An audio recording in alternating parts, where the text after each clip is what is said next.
Ready? How many of you guys are worried about the tests coming up or even the speech? I know I am. And let me just tell you, first of all, that's not a big problem, but I do want to tell you though, if you are like overly afraid of your tests, that is a big problem and it's a liar. And like I said, fear is a huge problem. Fear, it's so big of a problem that it has been mentioned in the Bible 365 times. That's a lot. It's one time for every day of the year. Yeah, that is a lot of times. And I also want to tell you, you aren't alone in being afraid of these tests. Everyone has fear. So, fear is a huge problem for the whole world. Now, I also want to tell you though, fear, it's all right. According to betterhealth.gov, which was written September 15th, 2017, fear gives us the survival instinct, and it makes us work harder and protect us more. And this is very true because things like if we didn't have fear, then we wouldn't be afraid to walk up to a bear or to go up to the edge of a cliff. So fear does give us our survival instinct, and it also makes us study harder for tests. But fear can become a problem, like when it controls us. According to Better Health, it keeps us away from doing fun things. Like it can keep us away from talking to our friends or from, bungee jumping or just fun events that, it's a little bit scary there. But before I move on, I want to go into what is fear. According to Merriam-Webster, fear is an unpleasant emotion caused by the belief that someone or something is dangerous and likely to cause pain or a threat. This is very true.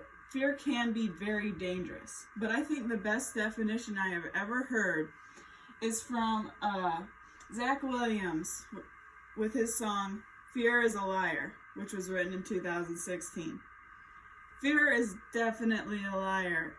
It tells us we're not strong enough, we're not smart enough, we're not brave enough, we're not important. It tells us all sorts of things that isn't true. Fear is a huge liar. And it's one of the biggest ways that Satan tries to attack us and tell us, like, you aren't good enough for that major. You aren't smart enough. It's a huge way that we get attacked. So next I want to move on to how can we fight fear? I've told you enough about how big of a problem it is. I want to also tell you ways to get around it. The first way is with scripture. According to Deuteronomy 31:6, God says, do not be afraid or terrified, because the Lord your God goes with you. He'll never leave you nor forsake you.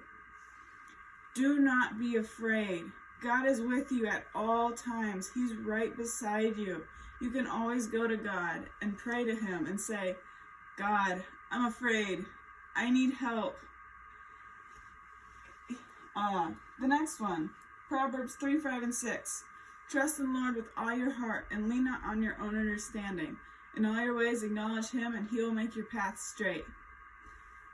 Trust that God will make your path straight. God has a plan for your life. He knows what he wants you to do and where he wants you to go. Trust in him. The next one is Romans 8:28. For all things work together for the good of those who are called according to his purpose. I know that we all are called according to God's purpose. So all things will work together for good. Even though some things may not be as good at the moment, it will work together for good. And the next thing I want to do is I want to kind of go over some personal tips of how to get rid of fear. The first way is just to step back and think about it. What are you afraid of? Say you're afraid of small little bugs, like small ladybugs. We'll say that. Why are you afraid of ladybugs? What's the worst thing that can happen if you're near a ladybug? Just think about this and think about, do I really need to be afraid of them? The next thing is, distract yourself. Go for a walk. Talk to friends. Just don't think about it. Think about other things and think about nature. And just don't think about what you're afraid of. The next thing is to face your fears. Sometimes facing your fears can tell you the truth about how bad of a fear it is. I do admit fears can be bad. Some fears, they are worth it, like I said before, such as a cliff. But sometimes facing your fears can kind of tell you, oh, maybe this wasn't as big of a deal as I thought it was. Like talking to people. And the last one is to pray and quote scripture. According to NHS Inform, which was written in 2012, God cares for you. God really loves you, and He loves to talk to you. He wants to protect you, and He just loves you with all His heart. And He loves it when you talk to Him and tell Him, God, I am afraid. Help me. And He will help you. So, I want to end this with, fear, it's a liar. Don't listen to fear. Do not pay attention to all these small fears that don't protect you or make you work harder, because fear is a liar.